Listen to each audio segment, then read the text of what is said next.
affecting why our economy is going to be unstable or why growth is slowing or we're not performing as well. Although there are recent forecasts that have come out where they're saying that, oh no, the economy will do well in the coming year, will grow in the coming year. And, but we're seeing that, as what you're mentioning, that it's more systemic. Systemic in terms of the economic problems that have been ongoing. And then even with the political problems, it's not something, oh, it's just a little bit of infighting between a few politicians, but it's something that's also systemic. It's also very much a part of our greater or deeper problems that need to be discussed. So I think what was interesting, or if maybe you could explain more, for example, with the economy, you mentioned that, Sunny mentioned earlier that, okay, the government is now saying we need big, bold reforms, but it seems like it's more of the same things that they've been mentioning ever since the beginning of the administration, and which is also oddly familiar to what other administrations have been promoting and pushing. And then we need to, and we've actually, either IBON, people's organizations, people's movements have actually proposed what we think are actually big, bold reforms and what Sunny mentioned as being disruptive. So even though we see that bigger change is needed, what are the obstacles? Like what's like really, I mean, you kind of mentioned it, but maybe we need to talk about it a little bit more. Like what is really preventing from these alternatives from what we said, agrarian reform, agriculture development, why is there such resistance? And where's the resistance coming from? Are the microphones, sorry, are the microphones on? Yes, either of you.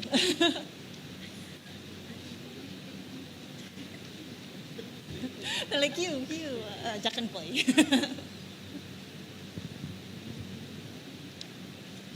Yan. Meron na? Okay, sige. Okay. Biggest obstacle. I think maybe the biggest can occur in two levels. I think one is a failure of imagination by the leadership and economic managers. In a lot of ways, that wrong thinking about free markets are great, globalization is good, just open up, we'll become competitive. That's really captured the minds of people because in a lot of ways, our school system, our economics education system ingrains that thinking with very obsolete textbooks. And then when you rise to the ranks professionally, unless you subscribe to that same sort of thinking, you won't rise to the ranks professionally, you won't get a career path. And then that actually feeds into the thinking of politicians. So I think at one level, there's a failure of imagination because I think intellectually, there's an inability to grasp how problematic these textbook economics have been, and there's a failure to grasp what economic history around the world has shown. So I think at one level, that's quite important, and I don't want to underestimate that. But of course, there's also a political barrier. The political barrier to that is there are economic interests benefiting from the current setup. I mean, when you look at the sort of profile of the country's biggest oligarchs, the biggest capitalists, they actually benefit from the way things are operating now. They benefit because they are providing utilities and services to a service-driven economy that is reliant on foreign investment to boost itself. So if your biggest businessmen, if your biggest oligarchs are benefiting from the way things are, if they're benefiting from providing the non-tradables, but then just allowing the tradables in because they don't have interest there, then actually there's no economic compulsion to develop. So I think there is a big fear among the current biggest businesses that if the Philippines adopts a national industrialization policy, that will disrupt what they've gotten accustomed to in terms of how they make money. And I think especially right now, they actually might be even more afraid to face the aftershocks of that. They might get tariff retaliation or some kind of investment retaliation, or they might get sort of some some blowback from that. Again, because the world has changed with the Trump administration being much more aggressive with its protectionist policies. There has been a strong trend for protectionist policy since 2008, 2009. So I think that sort of disruption in your accustomed ways of doing business, I think, gets in the way. So I think, yeah, intellectually, there's a failure to grasp the lessons from history, including our negative history. But politically, the economic forces that would that are so influential in the Philippines, I think will be feel that they'll be disrupted by a disruption in their accustomed economic policies.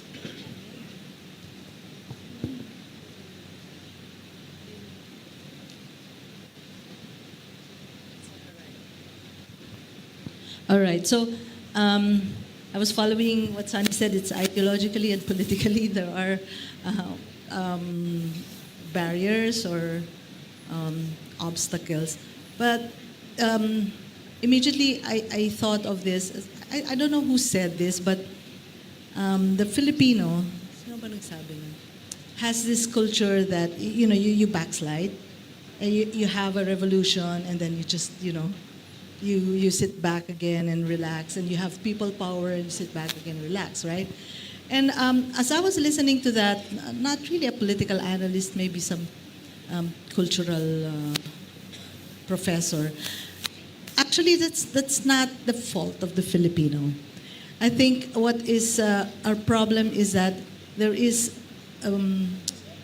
intensifying repression, or the infrastructure of repression that protects elite interests. So immediately, to answer your question, I said the obstacle now to really push for democratic changes is that the state uses repression, and this can be always a violent tool to repress any dissent or any demand for democratic reforms. And that's what we are experiencing now. But as we discussed earlier, it's still ripe to push for those changes, to push for reforms. Why? Because we have proven that violent or not, that there can be some semblance of peace or diplomacy or some NGO, civil society alliance with the state or with the government. The Filipino is still looking for a democratic change. So on one hand, while the repression is increasing, on the other hand, we also have that culture that we do not shut up. Sorry, a bit slow. I think also to highlight, these are barriers that can be overcome. The intellectual barrier can be overcome by intellectual honesty and openness to new ideas, and just thinking beyond the textbooks and what your career path actually gives you. So I think that first barrier can quite easily be overcome. Theoretically, even the second barrier can be overcome. Business does what business does, which is make a profit. If the government had an industrialization policy, it could actually make developing Filipino industries profitable. But that's the problem. If the government doesn't have that imagination, that vision to operate the economy in a way that we industrialize, if it doesn't create the incentives for business to think beyond what they make money now, they will never do it on their own.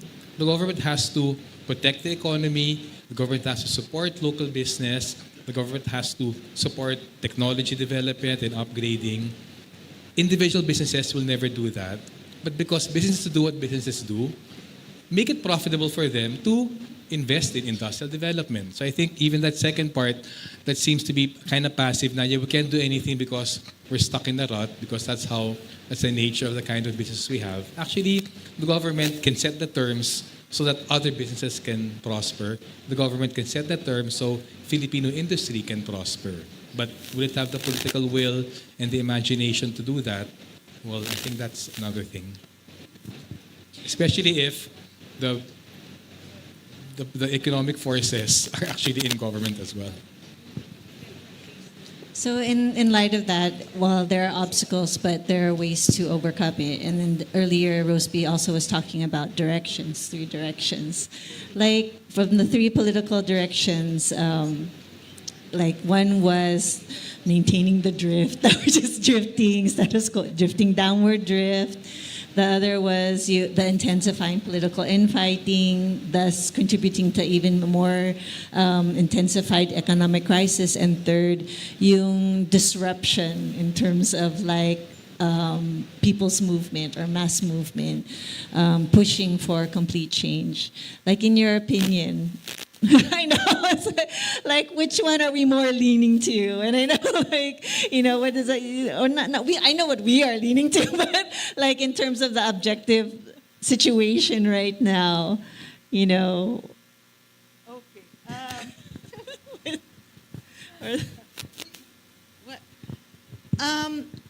Actually, these are directions. Okay.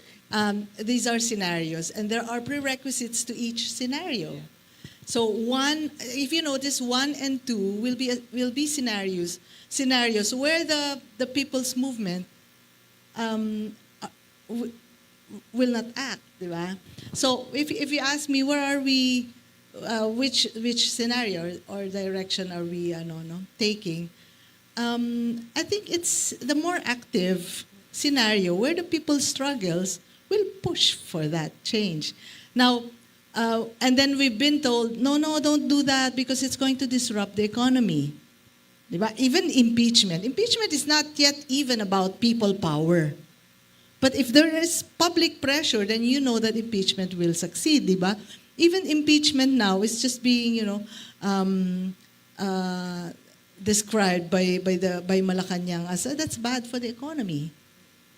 And so that's when we say that, no, people power is good for the economy. Political pressure is good for the economy because as we've been talking about, as the pahabol answer by Sunny is that there should be strong state intervention. But what we're seeing here is the state really favors the elite interests. So, the sovereignty really rests in us. And that's the scenario we are seeing. That is the direction we are pushing. So, did I answer your question? Yes, that's almost like parting shots. I'm sorry. We'll get there. We'll get there thank soon. you for We'll come back coming. there. Thank you for coming today. Sorry. Do you want to add to that, Sunny, or? No, he doesn't want to commit to the scenario. No, he doesn't want to commit to the scenario yet. We have to still see the developments. Even now, you mentioned, people are focused or seeing the government going after what they call the people responsible for the corruption scandal and all that stuff. But you mentioned that BBM is also a very big part of this systemic corruption at perpetuating that. But there's a sense that you were saying that he's kind of trying to separate himself from that he's not a part of that, but actually the one that's behind trying to unveil all this. Do you think that's the sentiment of the general public, or is that something that, needs to be discussed or talked about more? And how can that be in terms of unveiling that this is not just about a few people or a few contractors? I know that you mentioned here about bureaucrat capitalism and the whole system, but what is it that we can do more, discuss more to really unveil or expose how far up this goes?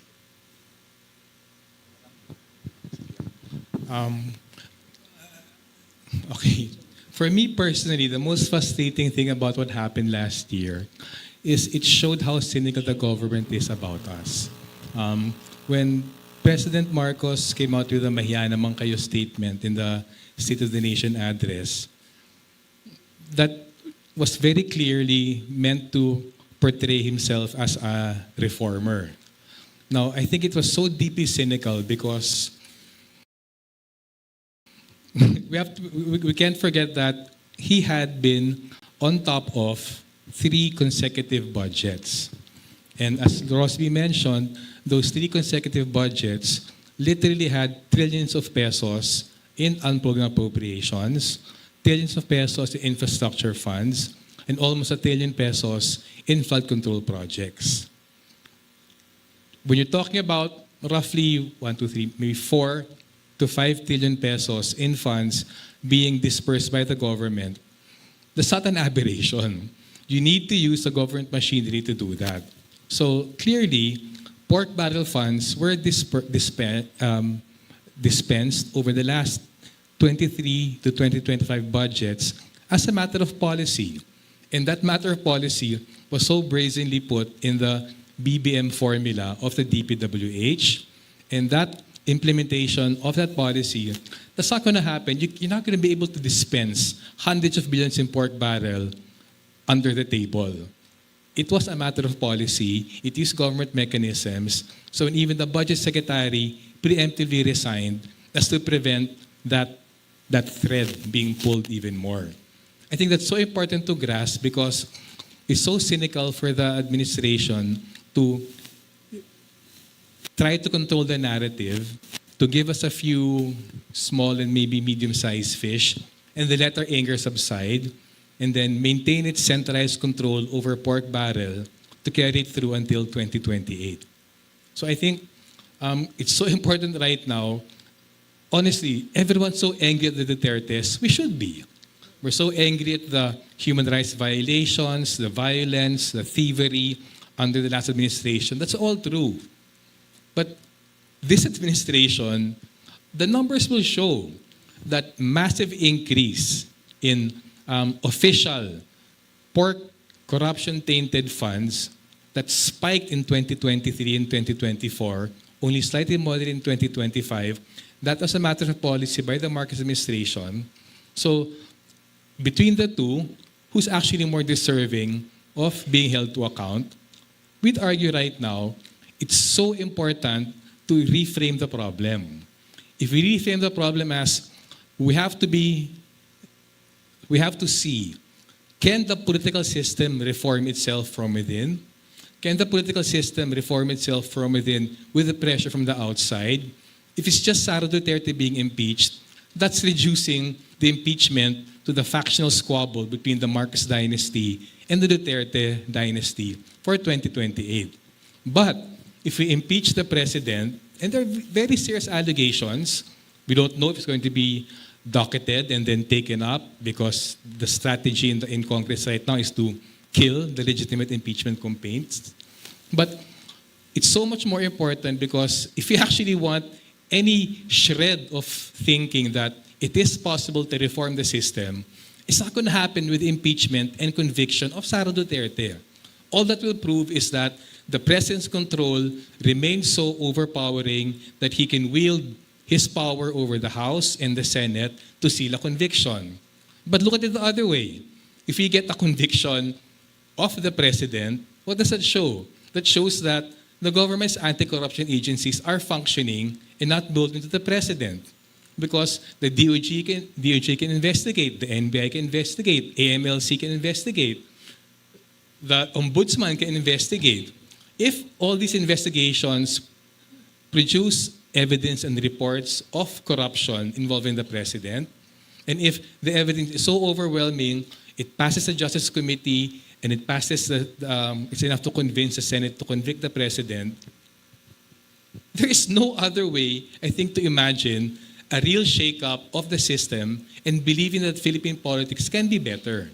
So for me right now, it's so emblematic, not just symbolic, the practical relevance of the president being impeached, then all the constitutionally and statutorily mandated bodies cracking down hard, investigating properly to prove innocent. I mean, if he's innocent, edi good. If not, then he's accountable.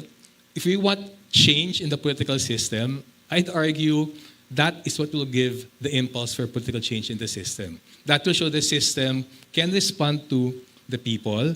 That will show the system, despite the awful personalistic politics of the Philippines, can be overcome by the system. That will show that, yes, there is hope. But on the other hand, if this weird, we don't know, we will know on Monday or Tuesday, if this weird stratagem that the absence of the SecGen and ministerially they can't receive the complaint, so a weak complaint is referred to the justice, immunizing the president for 1 year. If that's successful on Monday, that's awful because that shows a system is closing ranks, and then protecting the president. And that's the president indicating his control still, because of the pork in the 2026 budget, asserting his control over Congress, over the House of Representatives. And again, my last point, it's so cynical for the president who's shown, or well, who will be shown if the impeachment trial proceeds. The president, by his actions over the first 3 budgets, has shown the Marcos brand is equivalent to the worst corruption in Philippine history. The Marcos dictatorship, Guinness Book of World Records, so if that matters, that's a check. But the numbers show huge pork barrel, huge manipulation of funds, huge executive and legislative discretion over funds in the 2020-25 budget. Parang become full circle. So sana by February, the anniversary ng EDSA, we realize the Marcos brand is actually about the worst corruption in Philippine history. So, again, my frustration is this is a cynical manipulation by the government because they still control the budget, they still control so much of the House and the Senate. It's so cynical for them to throw us a few former senators, then maybe a couple of congressmen, representatives, or a few contractors, and then cynically wait until the next elections, because by the next elections, the pork barrel system will still be there. By the next elections, the dynasties will still be there. By the next elections, we will get the same outcomes we've been having for the last, 15, 16 elections since the dictatorship. Thank you. Osby. I was told not to frown, so. Okay na. All right. So I'm sure there are other people in the audience that want to also ask questions. So let's proceed to open the forum. As stated before, if you want to ask a question, you can either write this down on the bottom of your program and pass the paper to one of our staff members, or you could come up to one of the microphones to your left and to your right. Okay, we have someone coming up to the mic. I know, he's not coming up to the mic. Okay. Did somebody, Sir Kulex from Bunyog part. Okay. Could you please state your name, organization? Kulek Suliman po, Bunyog. Buwan mano na ako magtatanong. Ito pong nangyaring flood control, talagang nagalit naman yung taong bayan. Kaya lang, ang tanong ko po ganito. Sa tingin ko po, parang may gap. Yung ginawang flood control corruption kasi, hindi lang siya political abuse. Economic abuse siya. Ayun, kanina doon sa sinasabi ni Director Sani, sa budget natin, 12 billion lang yung nilaan para sa national industrialization. Napakaliit. Samantalang yung importansya ng economic reform ay kasing halaga ng political reform. Kaya lang sa tingin parang may gap na yung galit ng taong bayan sa ating mga kumukontra dyan sa korupsyon, parang nadidiinan yung political reform. Kaya yung mga congressman, karoon din sila ng pakonte-konte, kahit pa rin political, anti-political dynasty, transparent budget. Pero hindi na-emphasize yung economic reform, kagaya halimbawa nung paglalaan or pag-usapan natin yung national industrialization. Parang hindi na mainstream. Kasi lagi kami kumain ng Yvonne, ganyan ang sinasabi, no? Napakahalaga pala. Kagaya ng reforma sa politika, reforma din sa ekonomiya. So paano po kaya natin i-address yung gap na yan sa ating public discourse?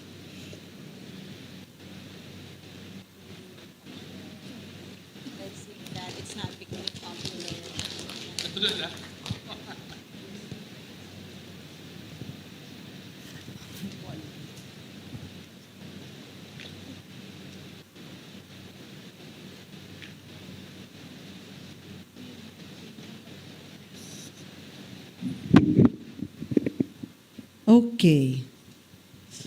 Wala tayo kasi ganitong technology, no? Wala naman kasi tayong industrialization. All right. Paano i-address? You know, galing ako sa talk for the Union of the Senate Employees. No? And a similar question, sabi niya, is there a development planning happening? Sabi ko, well, actually po, there's a renaming from NEDA to the Department of Development. No?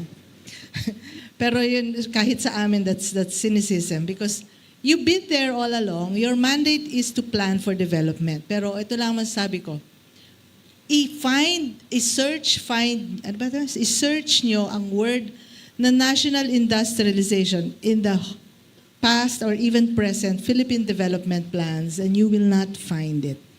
So practically, by development planning, the state has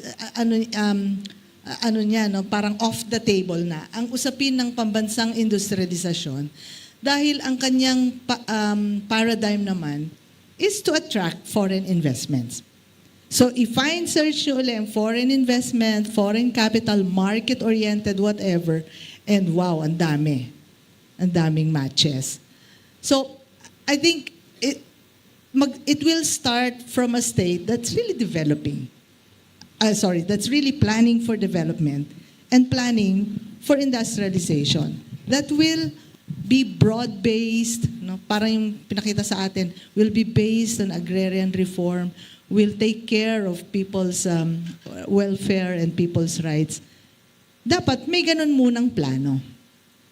Before we can really increase the discourse in lawmaking, that there should really be allocation for such. Ang nakikita kasi natin, the budget reflects the direction. The budget is pro-elite, the budget is anti-development, it's so anti-poor. So yun ang budget natin for the last 40 years. And austerity, no? It's a very technical term. Austerity talaga tayo, which means it's a neoliberal dictate na ang ibig sabihin lang niya is medyo bawas-bawasan mo yung social services mo dahil magbabayad ka pa ng utang at magpapatayo ka pa no, ng mga magagandang kalsada at mga tulay para sa foreign business or para sa export processing zones. So if we have that kind of paradigm, I mean not we but the state, the Philippine government, then yung magiging crumbs lang talaga yung mga allocation for MSMEs or magiging soft pork nga sila in a sense Di ba? Kasi dinidisburse yan sa kanilang mga distrito. And yes, we will be trapped in that kind of underdevelopment. So yeah, that's my agitated answer. Did you also want to respond, Sunny? Okay. So before we proceed with other next questions, I would like to first call to be as reactors to the inputs earlier from the UP Student Regent, Ron Dexter L. Clemente. Could you please stand up? And also the Public Relations Council of the UP Stat Student Council, Paul Samuel T. Manglindan. So this is okay. If we can have a microphone. Okay. Yes. Okay, go ahead. What do you reckon? Sorry. Pwede actually, would you like to also come up para it won't be awkward to... Hello.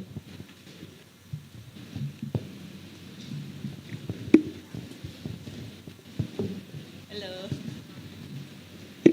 Ayan. Hello po. Magandang hapon po sa ating lahat today. Ayan, muli, I am Dexter Clemente, the current student regent of the University of the Philippines system, no? And siguro in the discussion today reminds us of truth, no? That rapid economic growth does not mean progress for the Filipino people. Ayan, as Sir Sonny Africa clearly laid out earlier, no, the so-called growth of the economy is carried by household spending, no, not by the creation of decent, productive jobs. 2/3 of Filipino workers are trapped in low-paying service sector, while real production continues to decline. This explains why people are hungry, no? Hindi dahil tamad sila, hindi dahil ayaw nilang magtrabaho, but because the economy itself refuses to provide dignified work. So for the youth, no, hindi po ito isang abstract na economic problem lamang. This is the reality that we are being trained into. Because we are told that education is the great equalizer, quote-unquote, but equalizer for what future yung tanong. No, students graduate into contractual work, underemployment, or migration. No, education, it is reduced to producing workers for an economy that cannot even absorb them. No? So in this system, schooling becomes preparation not for national development, but for survival only. No? This is why the question of industrialization raised today is also a question of education. No country has developed without building its own productive capacity. No? And yet, our education system remains detached from genuine national development instead of strengthening Filipino science, no, technology, agriculture, manufacturing. Yung education system natin, it is currently aligned with foreign labor markets, no, and corporate demands. So what we are seeing currently is not simply an education crisis, no, kundi ay development crisis na nire-reflect inside our classrooms, inside our schools. No, so gaya din ng banggit ni Ma'am Rosario Guzman kanina no, sa discussion, yung political instability that we are experiencing today, no, the fractures within the ruling elite, no, yung collapse ng mga alliances, yung exposed corruption scandals dito sa Pilipinas, these are also not accidental. No, they are symptoms of a rotten system built on bureaucrat capitalism, as we have heard earlier, no, where public offices nagiging gateway siya para sa private accumulation. So corruption is not an exemption. It is also built into the budget. No, it requires approval from the highest officials in our country.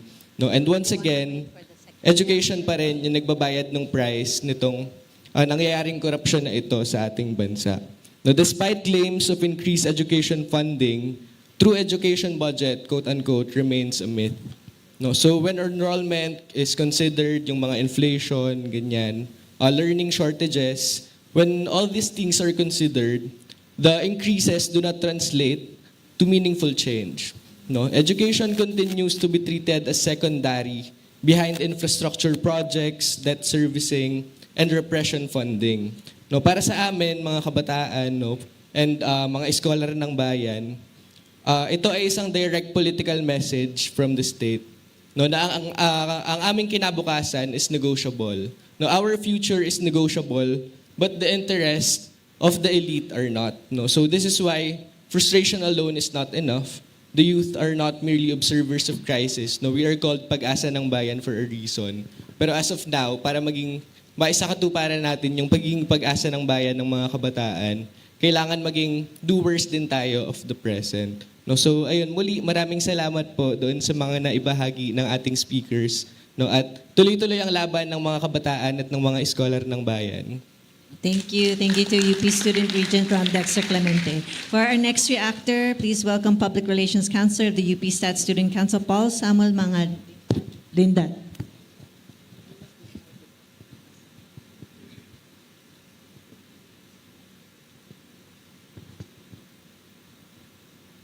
Okay.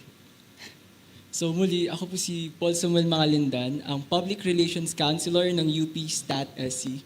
So, ayan, in-invite ako for a reaction, tapos, ayun, bilang, estadistiko kami ng bayan, we're statisticians, this talk is very close to our hearts and very, awesome para pakinggan namin. And ayun, bilang scholar estadistiko ng bayan din, sobrang na-appreciate namin kasi ang hirap po magsaliksik at mag-search ng mga data para sa lumalalang political climate. And when we look back sa topic ni Sir Sonny, ayun, makikita natin yung sobrang detailed na data and nakakalungkot. Sobrang nakakalungkot na pabagsak yung bayan natin. But I want to re-emphasize yung part na disruptive yung nature ng national industrialization. And mas lalo na sa country natin. And ayun, it makes sense dahil hindi na nila tinatago yung pamamaraan nila sa pagprotekta ng status quo, which is yung pamamasista, yung fascism. So, kaya naman pinapasista kaming mga advocates, activists, mga kabataan, mga estudyante, at mas lalo na rin po yung sa sektor ng mga magsasaka na nagpapanawagan lamang ng kailangan at karapatan natin na academic freedom, karapatan sa edukasyon, genuine land reform, and national industrialization. Pero beyond that, pinapakita rin ng data na hindi na kaya ng system na suportahan yung bureaucrat capitalism na pinapamalas ng nasa state. And bumabagsak na itong mga tactics nila. At ayun, yung datos din, ginagabayan din nito tayo para sa tunay na democracy. And ayun, binibigyan din tayo ng boses ng data na tama yung pinaglalaban natin, guys. Hindi to gawa-gawa lang ng mga eksperto. At ayun, kahit gaano man kalakas yung pamamasista, ay hindi na po tayo kawalan dahil nasa atin na po yung data, nasa atin na po ang datos, at ito ang magiging armas natin sa paglaban para sa ating kinabukasan na para sa masa of people economics. At kaya naman po, malinaw rin po yung paninindigan ng aming konseho na sandigan ang datos na makamasa, tutulan ang pamamasista ng Estado at padagundungin ang mga panawagan na palayain ang mga bilanggong politikal na tumunggali lamang sa kapalpakan ng pamamalakad ng mga nagdaang rehimen at sa tumitinding pagbagsak ng ekonomiya. Maraming salamat po. Thank you, Paul Samuel of the UP Student Council. I believe our spokes would like to react or comment in return to our reactors. Sige, sorry, na-trigger ako. Reactions to the actors. I think what was mentioned about bureaucrat capitalism is so important. Also put it against the depressing point of the economy in decline, but actually the profits of a few. To be very specific, actually I'm going to circle back into the first question of Audrey about what hinders industrialization. Bureaucrat capitalism and the oligarchs and the billionaires hinder industrialization. Why? If anyone noticed one of the charts earlier, among the rapidly rising sectors is utilities. Where are the billionaires getting so much of their money right now? From privatized utilities, privatized water, privatized power, privatized transport. Why would someone making money from these industries, these sectors, be worried about national industrialization? Because part of national industrialization is stopping this stupid monopoly pricing of power and water and transport. Actually, it should mean nationalization of these critical sectors. So if you're a billionaire, having all these franchises and contracts, why would you risk losing your businesses in all the billions in profits because the Philippines has a national industrialization plan? So the point that the reactor said that I'm reacting to, I think bureaucrat capitalism has to be understood in that broader sense. But also, the downfall of the economy, so the decline of the economy is the decline of the people's conditions, but it's matched by an improvement in the wealth and riches and businesses of those close to power. And the disruption we need will disrupt their sources of wealth and power. It will disrupt the monopoly utilities they have. It will disrupt their cheap sources of capital. Diba? Imagine if you're Manny Villar, you want cheap loans, but because the government has industrialization plan, the cheap loans go to industry where you have no skill set, but your skill set is in real estate development. Suddenly, your capital costs increase. So across the board, if you look at one by one where billionaires and oligarchs make money, they make money at the expense of national industrialization. And if we believe in any way that they will use their political power to implement a policy of national industrialization, that will never happen because they will never undercut their own profits, their own sources of wealth. So I think, again, how do we fix that? Well, they should be the government. So the government shouldn't be equated to them. the Leninist state equates them. But if you believe in a government that can stand for something better for the majority, that government, with the push by the people, will be able to press for policies that aren't afraid to challenge the entrenched interests of bureaucrat capitalists. Ibang kwento pa yung how foreign investors, foreign creditors benefit from us and will disbenefit from industrialization. That's another thread, pero sana you at least get the drift. Yeah. Did you also want to? To react to the reactor, just like to thank our youth for naming it what it is, fascism. I mean, we should talk about it. I mean, we're talking about bureaucrat capitalism, and it's coming. It's also coming from the two other evils, right? Imperialism and political dynasties making use of feudalism and all that. But the youth named it as it is. It's fascism. Whatever is arising, whatever kind of repression is arising from bureaucrat capitalism as we are witnessing it now, ay pasismo. Pasismo yan ng Estado. Well, before we were saying neoliberalism is fascism in disguise, but now it's not in disguise. It's very out in the open. So parang ganun lang. I mean, I was watching the parang indignation rally yesterday for Frenchie May, the conviction of Frenchie May and Tacloban 5. And then this youth leader was saying that magrevolusyon tayo o hindi, karahasan pa rin ang inihaharap sa atin. Diba? So I think